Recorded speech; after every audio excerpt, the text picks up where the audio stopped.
नमस्कार। आज के इस खास विश्लेषण में आपका बहुत बहुत स्वागत है। चलिए बिना देर किए सीधे चलते हैं 16 जून 2013 की उस सुबह पर देवभूमि उत्तराखंड के एक छोटे से गांव में कुछ ऐसा हुआ था जिसे ये देश आज तक नहीं भुला पाया है।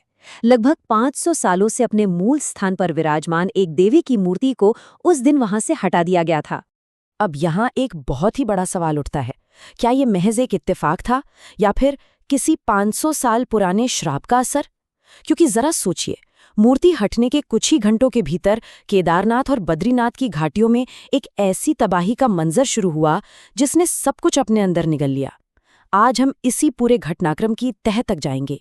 तो चलिए सबसे पहले उस 2013 की केदारनाथ त्रासदी के भयानक असर पर एक नजर डालते हैं। अगर हम सरकारी आंकड़ों को देखें तो सच कहूं तो ये सिर्फ नंबर नहीं है। आधिकारिक तौर पर इस भयंकर आपदा में 654 लोगों ने अपनी जान गंवाई। करीब 3 लाख तीर्थयात्री और पर्यटक अलग अलग जगहों पर फंस गए थे और 20,375 गांव, जी हाँ, 20,000 से ज्यादा गांव पूरी तरह से बाहरी दुनिया से कट गए थे। 2004 की सुनामी के बाद ये भारत की सबसे बड़ी प्राकृतिक आपदाओं में से एक थी। लेकिन क्या आप जानते हैं कि इस तबाही की नींव शायद बहुत पहले ही रखी जा चुकी थी? आइए थोड़ा पीछे साल 2006 में चलते हैं और देखते हैं आस्था बनाम इंफ्रास्ट्रक्चर का ये विवाद आखिर था क्या। तो हुआ कुछ यूं था कि अलकनंदा नदी पर 330 मेगावाट की श्रीनगर हाइड्रो इलेक्ट्रिक परियोजना का निर्माण किया जा रहा था। इस प्रोजेक्ट के कारण वो चट्टान जिस पर धारी देवी का सदियों पुराना मंदिर स्थित था, वो बांध के पानी में डूबने वाली थी और इसी वजह से प्रोजेक्ट के अधिकारियों ने उस मूर्ति को वहां से हटाकर एक ऊंचे सुरक्षित प्लेटफॉर्म पर शिफ्ट करने का फैसला किया। अब जाहिर है ये फैसला इतनी आसानी से तो लागू होने वाला नहीं था। एक बहुत लंबे विरोध प्रदर्शन की शुरुआत हुई। धारी सेवा समिति नाम के स्थानीय संगठन ने लगातार 1100 दिनों तक धरना दिया। मामला हाई कोर्ट से होते हुए सुप्रीम कोर्ट तक पहुंच गया। यहां तक कि जुलाई 2012 में लाल कृष्ण आडवाणी, सुषमा स्वराज और अरुण जेटली जैसे वरिष्ठ नेताओं ने भी तत्कालीन प्रधानमंत्री डॉक्टर मनमोहन सिंह को एक मेमोरेंडम सौंपकर मूर्ति को न हटाने की अपील की थी। और ये विरोध सिर्फ कानूनी दावपेच तक सीमित नहीं था। माहौल बहुत तनावपूर्ण हो गया था। धार्मिक संगठनों और उमा भारती जैसी राजनेताओं ने बेहद कड़ा रुख अपनाते हुए एक चेतावनी दे डाली कि अगर मंदिर को छेड़ा गया तो मैं जल्द समाधि ले लूंगी। आप समझ सकते हैं कि उस वक्त हालात कितने गंभीर रहे होंगे। लेकिन इन तमाम विरोधों के बावजूद आखिरकार वो पल आ ही गया। अब हम आते हैं तबाही के उस घटनाक्रम पर जिसने जैसे समय की सुई को ही विनाश की तरफ मोड़ दिया। ये टाइमलाइन सच में रोंगटे खड़े कर देने वाली है। ध्यान से सुनिएगा। 16 जून की शाम ठीक 6:30 बजे भारी बारिश के बीच पुजारियों ने मूर्ति को उस नए ऊंचे प्लेटफॉर्म पर रख दिया। चश्मदीदों का कहना है कि उसी वक्त आसमान में बहुत तेज बिजली चमकी और सिर्फ 1 घंटे बाद शाम 7:30 बजे केदारनाथ में पहला बादल फटा। उस वक्त मंदिर में करीब 250 लोग शरण लिए हुए थे। फिर अगली सुबह 6:30 बजे चौराबाड़ी झील का बांध टूट गया और 7 बजे तक तो पानी और मलबे के भयंकर सैलाब ने केदारनाथ का नामो निशान तक मिटा दिया। जरा इस नंबर की भयावहता की कल्पना कीजिए। 262 मिलियन लीटर्स।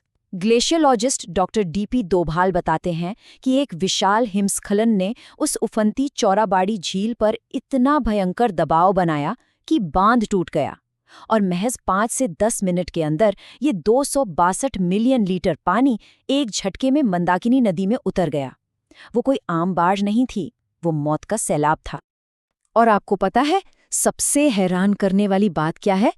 इतिहास ने शायद बहुत पहले ही इस बात की चेतावनी दे दी थी। साल 1882 में भी एक स्थानीय राजा ने धारी देवी मंदिर को इसी तरह अपनी जगह से हटाने की कोशिश की थी और उसका नतीजा केदारनाथ इलाके में एक बहुत ही भयंकर भूस्खलन यानी लैंडस्लाइड हुआ था। ये एक साफ इशारा था कि इस जगह से छेड़छाड़ के अंजाम कितने खतरनाक हो सकते हैं। अब जब इतनी बड़ी आपदा आई तो प्रतिक्रियाओं का आना भी लाजमी था। विश्व हिंदू परिषद और कई नेताओं ने इसे सीधे तौर पर देवी का क्रोध बताया। वहीं स्थानीय लोगों का एक बिल्कुल ही अलग आरोप था। उनका कहना था कि बांध कंपनी ने मूर्ति हटाने की प्रक्रिया को जल्दी निपटाने के लिए जानबूझकर पानी का स्तर कृत्रिम रूप से बढ़ा दिया था। देखिए, हम यहाँ किसी भी दावे की पुष्टि नहीं कर रहे हैं, लेकिन ये समझना बहुत जरूरी है कि इस पूरी घटना को अलग-अलग नजरियों से कैसे देखा गया। तो आखिर ये देवी हैं कौन? क्यों लोगों की इनसे इतनी गहरी आस्था जुड़ी है? आइए अब धारी देवी की इस पौराणिक कथा को समझते हैं। देखिए, ये कोई साधारण मंदिर नहीं है। इसे द्वापर युग का एक सिद्ध शक्तिपीठ माना जाता है, जो 5000 साल से भी ज्यादा पुराना है।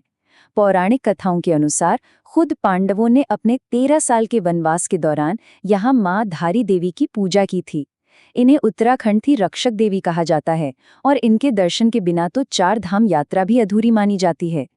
धारी देवी के इस स्वरूप के पीछे की कहानी बेहद दर्दनाक है। किंवदंती है कि 7 भाइयों की एक 13 साल की इकलौती बहन थी।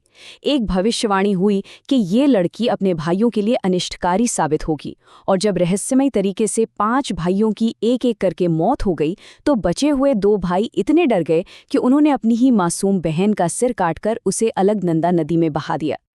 और दोस्तों, यहीं से एक अत्यंत दुर्लभ द्विभागीय पूजा पद्धति की शुरुआत होती है। उस 13 साल की बच्ची का सिर नदी में बहते हुए कल्यासौर पहुंचा, जहां एक व्यक्ति ने उसे पानी से बाहर निकाला। आज उसी ऊपरी हिस्से की धारी देवी मंदिर में पूजा होती है, और जो शरीर का निचला हिस्सा था वो बहते हुए काली मठ चला गया, जिसे आज माँ मैथानी या काली देवी के रूप में पूजा जाता है। ये अपने आप में आस्था का एक अद्भुत स्वरूप है। लेकिन इस मंदिर की कहानी सिर्फ पौराणिक कथाओं तक सीमित नहीं है। कुछ ऐसे रहस्य भी हैं जो विज्ञान को भी सोच में डाल देते हैं। ये इस मंदिर की शायद सबसे रहस्यमयी बात है, जिसका दावा लाखों श्रद्धालुओं ने किया है। ऐसा कहा जाता है कि धारी देवी की मूर्ति दिन में 3 बार अपना रूप बदलती है। जी हाँ, सुबह के वक्त ये एक मासूम कन्या के रूप में नजर आती है, दोपहर होते होते ये एक युवा स्त्री का रूप ले लेती है, और शाम ढलने तक देवी का चेहरा एक वृद्धा जैसा लगने लगता है। अब आप सोच रहे होंगे कि क्या ये वाकई कोई चमत्कार है? दरअसल विशेषज्ञ इसे प्राचीन भारतीय शिल्पकारों की वैज्ञानिक सोच का एक शानदार उदाहरण मानते हैं। उन्होंने प्रकाश, छाया, ज्यामिति और मानव मनोविज्ञान को इतनी बारीकी से समझा और इस्तेमाल किया कि एक ऐसी मूर्ति तैयार हो गई जो वक्त के साथ उम्र बदलती हुई महसूस होती है। ये कोई जादू नहीं, बल्कि हमारे पूर्वजों की कमाल की इंजीनियरिंग है। और अगर आपको लगता है कि प्रकृति ने अब शांत रूप ले लिया है, तो जरा इन हालिया चेतावनियों पर गौर कीजिए।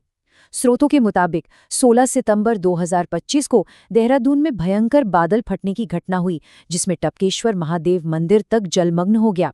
उत्तरकाशी और चमोली से भी ऐसी ही डरावनी खबरें आई हैं, और अलकनंदा नदी एक बार फिर से उफान पर है। ये सब हमें सोचने पर मजबूर करता है कि क्या हम अब भी प्रकृति के साथ छेड़खानी कर रहे हैं।